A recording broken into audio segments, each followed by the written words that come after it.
Hey everyone, welcome back. Here's how to fix the TAN code not received in the Deutsche Bank app.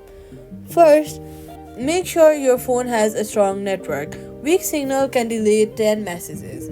Then, sometimes the TAN codes take time to arrive.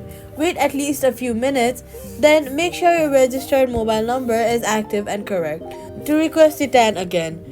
Then head over to your app store, search for the Deutsche Bank app, and update the app. Updating your app ensures you have all the latest files and bug fixes to update it. Also check that the SMS box. Also head over to your email, and then click on the long three-line option in the top left corner. Scroll down, check your spam or trash for messages. That's how to fix the Deutsche Bank TAN code not received. Subscribe for more helpful guides.